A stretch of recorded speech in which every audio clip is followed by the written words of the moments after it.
ನಮಸ್ಕಾರ, ನೀವು ನೋಡ್ತಿದ್ದೀರಾ ಅಶ್ವವೇಗ ನ್ಯೂಸ್. ನಾನು ಚಂದನ. ಏನಪ್ಪ ವಿಷಯ ಅಂತ ಹೇಳಿದ್ರೆ, ಇವಾಗ ತಮಿಳ್ನಾಡಿನಲ್ಲಿ ತಮಿಳ್ ಮಾತಾಡೋದು ಬಿಟ್ಟು ಯಾರು ಹಿಂದಿ ಮಾತಾಡೋದು. ತಮಿಳ್ನಾಡೋರ್ಗೆ ತುಂಬಾ ಅವರ ಭಾಷೆ ಮೇಲೆ ಸಿಕ್ಕಾಪಟ್ಟೆ ಗೌರವ ಇದೆ. ಅದೇ ರೀತಿಯಾಗಿ ಕೇರಳದವ್ರಿಗೂ ಅವರ ಭಾಷೆ ಮೇಲೆ ಸಿಕ್ಕಾಪಟ್ಟೆ ಗೌರವ ಇದೆ. ಅದೇ ರೀತಿಯಾಗಿ ತೆಲುಗುವಿನವ್ರಿಗೂ ಕೂಡ ಅವರ ಭಾಷೆ ಮೇಲೆ ಸಿಕ್ಕಾಪಟ್ಟೆ ಗೌರವ ಇದೆ. ಇನ್ನು ನಮ್ಮ ಕನ್ನಡದವ್ರಿಗೆ ಗೌರವ ಇಲ್ಲ ಅಂತ ನಾನು ಹೇಳ್ತಿಲ್ಲ. ನಮ್ಮ ಕನ್ನಡದವರು ಕೂಡ ನಮ್ಮ ಭಾಷೆಯನ್ನ ಪೂಜಿಸ್ತಾರೆ, ಗೌರವಿಸ್ತಾರೆ.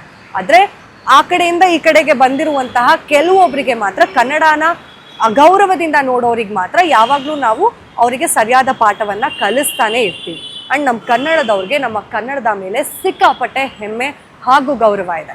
ಇನ್ನು ದಕ್ಷಿಣ ಭಾರತದ ವಿಷಯಕ್ಕೆ ಬಂದ್ರೆ, ನಮ್ಮ ಪ್ರಾದೇಶಿಕ ಭಾಷೆಗಳ ಮೇಲೆ ನಮಗೆ ಸಿಕ್ಕಾಪಟ್ಟೆ ಗೌರವ ಇರುವುದು ನಮ್ಗೆಲ್ರಿಗೂ ಗೊತ್ತಿರೋ ವಿಷಯ. ಇನ್ನು ಯಾವುದೇ ರಾಜಕಾರಣಿಗಳು ಎಲ್ಲೇ ಹೋದ್ರೂ ಕೂಡ ನಮ್ಮ ಭಾಷೆಯಲ್ಲೇನೆ ಭಾಷಣ ಮಾಡುವಂಥದ್ದು ನಮಗೆ ಗೊತ್ತೇ ಇದೆ. ಇನ್ನು ನಟರು ಕೂಡ ಎಲ್ಲೇ ಬೇರೆ ಕಡೆ ಹೋದ್ರೂ ಕೂಡ ನಮ್ಮ ಗೌರವವನ್ನ ಜಾಸ್ತಿ ಮಾಡೋದಕ್ಕೆ ನಮ್ಮ ಭಾಷೆಯನ್ನೇ ಮಾತನಾಡ್ತಾರೆ ಅನ್ನೋ ವಿಷಯ ಕೂಡ ನಮಗೆ ಗೊತ್ತಿದೆ. ಇನ್ನು ಪವನ್ ಕಲ್ಯಾಣ್ ಅವರು ಕೂಡ ಈ ಹಿಂದೆ ಹಾಗೆ ಇದ್ರು. ಅಂದ್ರೆ ಜನಸೇನಾ ಪಕ್ಷವನ್ನ ಕಟ್ಟಿದಂತಹ ಪವನ್ ಕಲ್ಯಾಣ್ ಅವರು, DCM ಆಗಿರುವಂತಹ ಪವನ್ ಕಲ್ಯಾಣ್ ಅವರು ಒಂದು ಹೇಳಿಕೆ ಇವತ್ತು ಸಿಕ್ಕಾಪಟ್ಟೆ ವೈರಲ್ ಆಗ್ತಿದೆ ಸೋಷಿಯಲ್ ಮೀಡಿಯಾದಲ್ಲಿ. ಏನಪ್ಪಾ ಅಂತ ಹೇಳಿದ್ರೆ, ಹಿಂದಿ ನಮ್ಮ ರಾಜ ಭಾಷೆ ಅಂತ ಹೇಳಿದ್ದಾರೆ. ಈ ಹಿಂದೆ ಇದೇ ಪವನ್ ಕಲ್ಯಾಣ್ ಅವರು ಅಂದ್ರೆ ಹಿಂದಿ ಸಿನಿಮಾಗಳು ತಮಿಳ್ನಲ್ಲಿ ಡಬ್ ಆಗುತ್ತೆ, ತಮಿಳ್ ಸಿನಿಮಾಗಳು ಹಿಂದಿಯಲ್ಲಿ ಡಬ್ ಆಗುತ್ತಾ ಅಂತ ಹೇಳಿ ಪ್ರಶ್ನೆ ಮಾಡಿದ್ರು. ಅಂದ್ರೆ ಹಿಂದಿ ಹೇರಿಕೆ ಏನಿದೆ ನಮ್ಮ ದಕ್ಷಿಣ ಭಾರತದಲ್ಲಿ, ಅದ್ರ ಬಗ್ಗೆ ವಿರೋಧವಾಗಿ ನಿಂತು ಮಾತನಾಡಿದ್ರು ಪವನ್ ಕಲ್ಯಾಣ್ ಅವರು. ಅಂದ್ರೆ ಹಿಂದಿಯನ್ನ ತುಂಬಾ ವಿರೋಧ ಮಾಡ್ತಾ ಇದ್ರು. ಅಂದ್ರೆ ಎಲ್ಲಾ ಕಡೆ ಹಿಂದಿಯನ್ನೇ ಮಾತಾಡಬೇಕು ಅನ್ನೋ ಒಂದು ಏನಿತ್ತು, ರಾಷ್ಟ್ರ ಭಾಷೆ ನಮ್ಮ ಹಿಂದಿ ಅನ್ನೋ ಒಂದು ವಿವಾದ ಏನಿತ್ತು, ಅದಕ್ಕೆ ಅವರು ಕಂಪ್ಲೀಟ್ ಆಗಿ ವಿರೋಧವನ್ನ ವ್ಯಕ್ತಪಡಿಸ್ತಾ ಇದ್ರು ಪವನ್ ಕಲ್ಯಾಣ್ ಅವರು. ಆದ್ರೆ ಈಗ ಒಂದು ಸಭೆಯಲ್ಲಿ ಮಾತನಾಡಿದಂತಹ ಪವನ್ ಕಲ್ಯಾಣ್ ಅವರು ಹಿಂದಿಯಲ್ಲಿ ಮಾತಾಡಿದ್ದಾರೆ ಫಾರ್ ದ ಫಸ್ಟ್ ಟೈಮ್, ತೆಲುಗುನ ಬಿಟ್ಟು. ಅಂದ್ರೆ ಹಿಂದೆ ಕೂಡ ಹಿಂದಿಯನ್ನ ಮಾತಾಡಿದ್ರು, ಇಲ್ಲ ಅಂತಲ್ಲ. ಆದ್ರೆ ಹಿಂದಿಯನ್ನ ಮಾತಾಡೋದ್ರ ಜೊತೆಗೆ ಹಿಂದಿ ಒಂದು ರಾಜ ಭಾಷೆ ಅಂತ ಹೇಳಿದ್ದಾರೆ.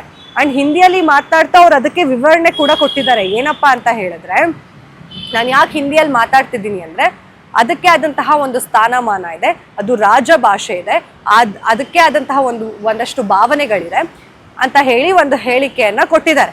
ಅಂದ್ರೆ ನಮ್ಮ ಭಾವನೆಗಳು ಬೇರೆ ಆಗಿರ್ಬೋದು, ಆದ್ರೆ ಅರ್ಥ ಒಂದೇ ಅನ್ನೋ ರೀತಿಯಲ್ಲಿ ಕೂಡ ಹೇಳಿದ್ದಾರೆ.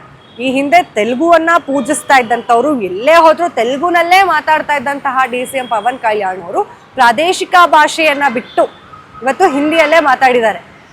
ಅದು ನಿಜಕ್ಕೂ ಒಂಥರ ಯಾಕೆ ಈ ಮನುಷ್ಯ ಚೇಂಜ್ ಆಗ್ಬಿಟ್ರು ಅನ್ನೋ ಪ್ರಶ್ನೆಗಳು ಕೂಡ ಶುರು ಆಗ್ತಿದೆ. ಪ್ರಾದೇಶಿಕ ಭಾಷಾ ಹೋರಾಟಗಾರರು ಇದಕ್ಕೆ ಸಂಪೂರ್ಣವಾದಂತಹ ವಿರೋಧವನ್ನ ಕೂಡ ವ್ಯಕ್ತಪಡಿಸ್ತಾ ಇದ್ದಾರೆ. ಸೋಷಿಯಲ್ ಮೀಡಿಯಾದಲ್ಲಿ ಇದು ದೊಡ್ಡ ಮಟ್ಟದಲ್ಲೇ ಚರ್ಚೆ ಆಗ್ತಿದೆ, ಯಾಕೆ ಈ ರೀತಿಯಾಗಿ ಪವನ್ ಕಲ್ಯಾಣ್ ಅವರು ಮಾಡ್ತಾ ಇದ್ದಾರೆ ಅಂತ.